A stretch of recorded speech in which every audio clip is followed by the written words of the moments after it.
ইট পাথরের শহরের চার দেয়ালের মধ্যে বন্দি থাকা আর গ্রামের খোলামেলা প্রকৃতির মুক্ত বাতাসের মাঝে বেড়ানোর মধ্যে অনেক পার্থক্য রয়েছে। জীবিকার তাগিদে আমরা হয়তো অনেকেই শহরে বাস করি, কিন্তু অন্তরের গভীরে আমাদের ভালোবাসার গ্রামের স্মৃতি প্রতিনিয়ত তাড়া করে বেড়াই। তাই আজ আবার চললাম এরকমই এক গ্রামে, প্রকৃতির মাঝে। আসলে সময় হয়ে ওঠে না এই কর্মব্যস্ততার জন্য, তবু তার মধ্যে চেষ্টা করি নিজেকে একটু সময় দেওয়ার।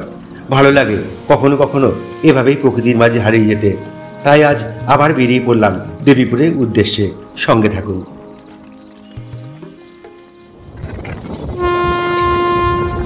ঘড়িতে এখন বাজে সকাল 10টা 10, আর আমি চলেছি হাজারদুয়ারি এক্সপ্রেসে জিয়াগঞ্জ।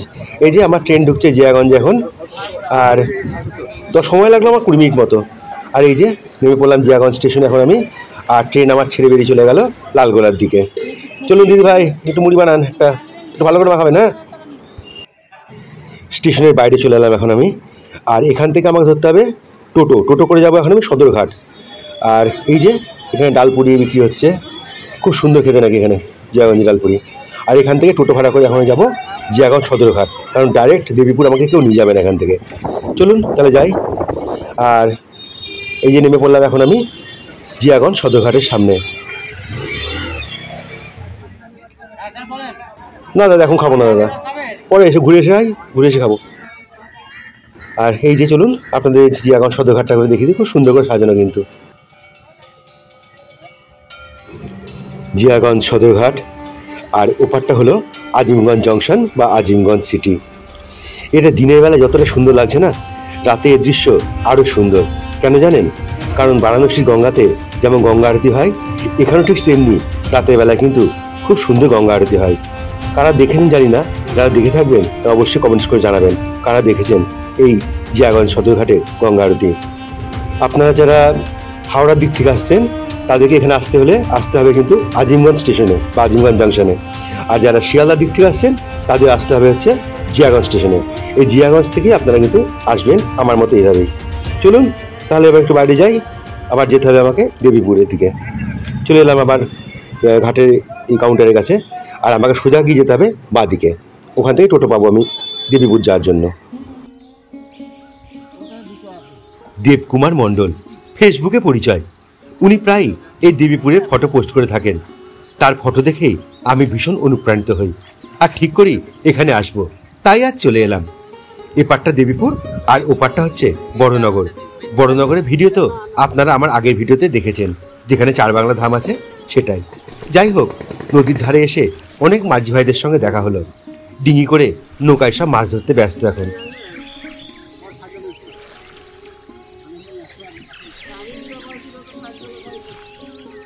দাদা কি মাছ উঠছে এখন এই সময়? দাদা কি মাছ ওঠে এই সময়? ইলিশ হয় এখন উঠছে? ও ছোট ইলিশ একটাই পেয়েছো নাকি?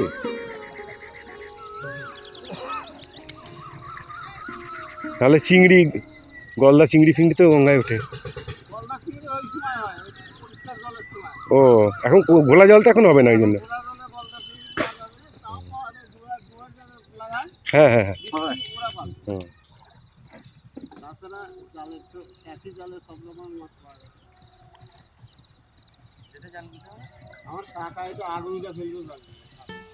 সেই সকাল থেকে চেষ্টা করে মাত্র 2টো ইলিশ মাছ। আর গঙ্গায় নাকি মাছ নেই এখন, জেলে ভাইরা বলছিল। তবুও অক্লান্ত পরিশ্রম করে চলেছে সবাই, যদি ভাগ্যে কিছু জুটে যায়। মাঝিদের জীবন সত্যি বড় কঠিন। এরা আমার পরিচিত কেউ নয়, তবু জানি না কেন মাছ না পাওয়ার দুঃখটা কোথায় যেন আমার মনকে বিঁধছিল। তাই নিজেকেই সান্ত্বনা দিলাম, এখন হয়নি তো কি হয়েছে, পরে হয়তো ঠিকই হবে। গঙ্গা নদীর ধার দিয়ে অনেকটাই সামনে হেঁটে চলেছে এখন। খুব সুন্দর লাগছে জায়গাটা। এখানটা আরো বেশি সুন্দর। আর সামনে একটু হেঁটে গেলে ওখানেও নাকি এক ভারী সুন্দর একটি জায়গা আছে। চলুন সেদিকটাই আপনাদের একটু ঘুরিয়ে নিয়ে আসি।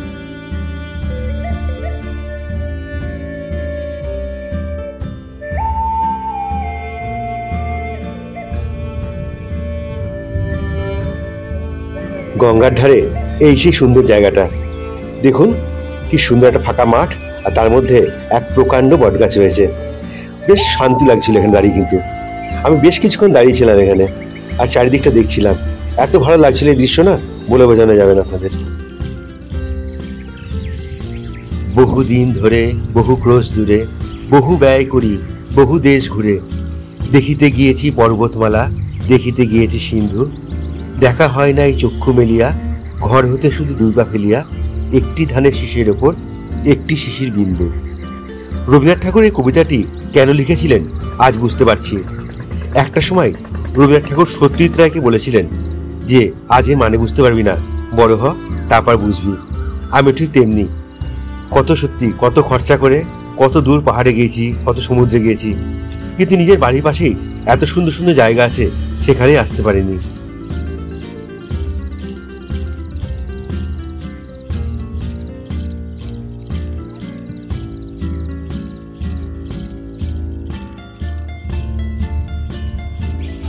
এই নদীর পাশেই আছে এই সুন্দর আমবাগানটা।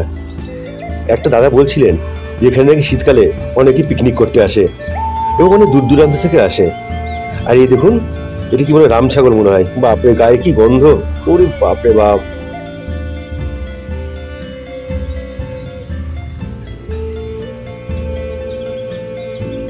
নদীর এপার কহে ছাড়িয়া নিঃশ্বাস, ও পাড়াতে স্বর্গসুখ আমার বিশ্বাস। আমি এখন যাবো এখন ওপারে, কবিতাটা মানে যাই হোক না কেন। আর ওই যে সামনে চলে আসছে, আমি যে রোজ সকাল হলে যাই শহরের দিকে চলে, তুমি জিমিয়ার গরুর গাড়ি চড়ে। চলুন যাই, ওপার থেকে একটু ঘুরে আসি, দেখে আসি ওপারটা কেমন। ওই যে মাঝি ভাইরা যে দুটো ইলিশ মাছ পেয়েছিল না, তো ওই ইলিশ মাছ দুটো বিক্রি করে দিচ্ছেন। মানে দুটো মাছের দাম বলছে 250 টাকা। তো আমি তো নিয়ে নিতাম, কিন্তু আমার বাড়ি যেতে তো এখন অনেক সময় লাগবে, তাই আমার নেওয়া হলো না। দেখি অন্য সময় যদি পাই কখনো তাহলে নিয়ে যাব। আর গঙ্গা নদীর ইলিশ তো টেস্ট তো দারুণ হবে। নৌকায় চেপে পড়লাম, আর নৌকা আমার ছেড়ে দিল এখন দেবীপুর থেকে বড়নগরে ওপারটাতে। চলুন ওপারটাও দেখিয়ে নিয়ে আসি। আর গঙ্গার এই সিনটা সত্যি দারুণ, দেখুন একবার তাকিয়ে। আর গঙ্গাটা কিন্তু এই পাশ দিয়ে গিয়ে ডান দিকে বেঁকে যাচ্ছে, কিন্তু একদম মানে পুরো টার্নিং নিচ্ছে একদম। আর ওপারে তো কাশফুল ফুটে রয়েছে, বাড়ি সুন্দর লাগছে। ওপারে গেলে আরো সুন্দর লাগবে।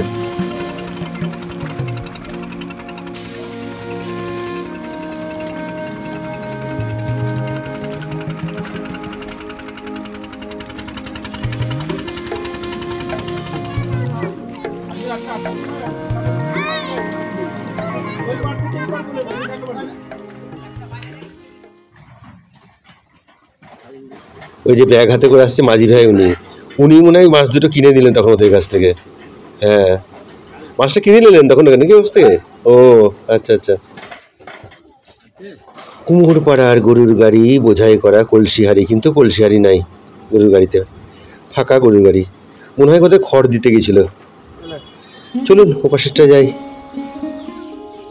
সবুজে সবুজ কাঁচা মাটির রাস্তা, ওপরে বাঁশ গাছ, বেশ সুন্দর লাগছিল রাস্তাটা দিয়ে হেঁটে। এটা মনে হয় বাঁধ, এই জন্য এত উঁচু করে পাথর দিয়ে বাঁধানো। জল মনে হয় এ অবধি চলে আসে কখনো কখনো, তাই বাড়ি এদিকে কিছু নাই, যা বাড়িঘর সব এই বাঁধের ওপার দিকে রয়েছে। বাঁধের এই ওপর দিকটায় আমি উঠেছিলাম। ওপর থেকে দেখছি এখন যে ভেবেছিলাম হয়তো ওপরে কোনো মন্দির টন্দির কিছু থাকবে, কিন্তু না, সেরকম কিছু নাই। এমনি গাছপালা রয়েছে, আর এই পাশে রয়েছে আর একটা বাঁশবাগান।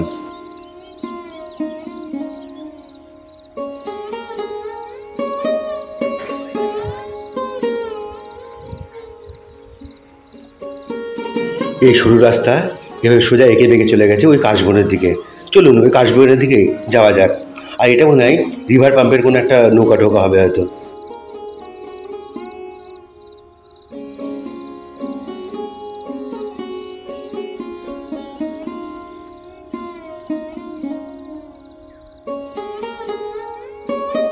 শরৎকাল আর দুর্গাপুজোর মরশুম, আর এই কাশবন দেখলে তো সত্যি দুর্গাপুজোই মনে হয়, তাই না?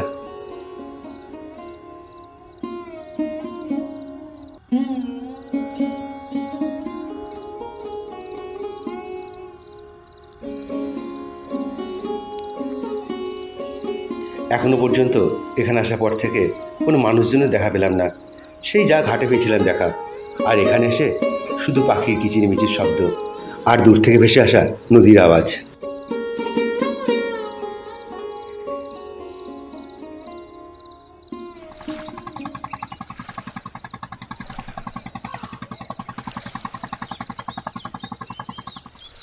অনেকটা পথ হেঁটে এসেছি, তাই ভাবলাম একটু বিশ্রাম নিয়ে নিই।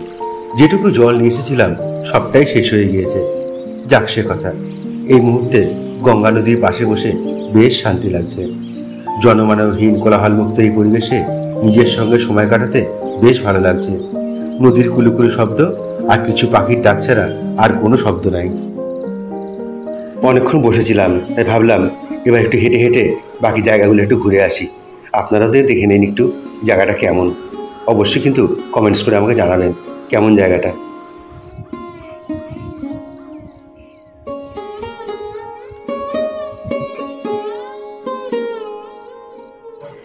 এখানে দেখলাম গ্রামের দুই গৃহবধূ ছাগল চড়াচ্ছিল। ভাবলাম দেখি যদি একটু জল টল পাই, তাই একটু গিয়েছিলাম ওনার কাছে, কিন্তু পেলাম না।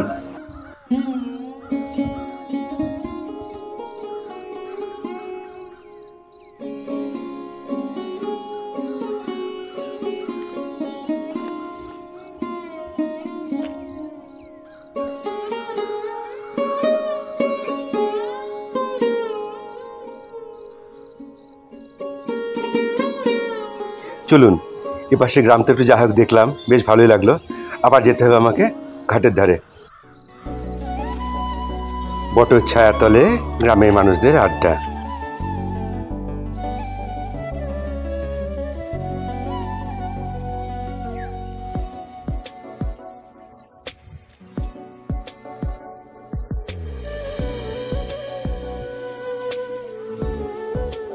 জিলিপির পোস্টার না লাগাইতে চাইলে কানটা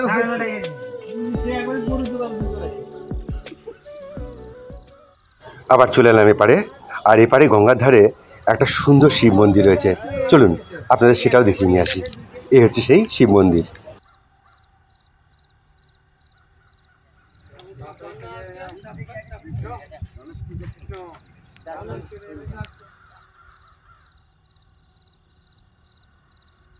তখন আমি বসেছিলাম ওই ঘাটটার সামনে, আর ওখান থেকে তখন এই মন্দিরটা দেখতে পাচ্ছিলাম। এখন আমি এলাম সেই মন্দিরের সামনেই। কেমন জায়গাটা, আসবেন একবার পারলে, ঘুরে যাবেন এই সুন্দর জায়গা থেকে। সত্যি সুন্দর জায়গাটা।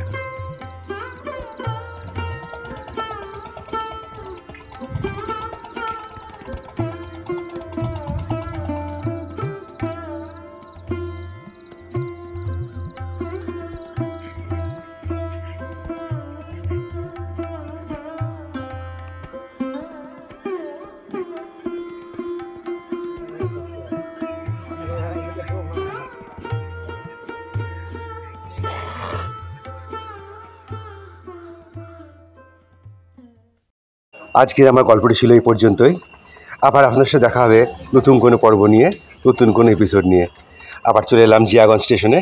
এখান থেকে আবার ট্রেন ধরে আমি চলে যাব বাড়ি। তাই দেখা হচ্ছে আবার আপনাদের সঙ্গে পরের পর্বে। ততক্ষণের জন্য বাই বাই।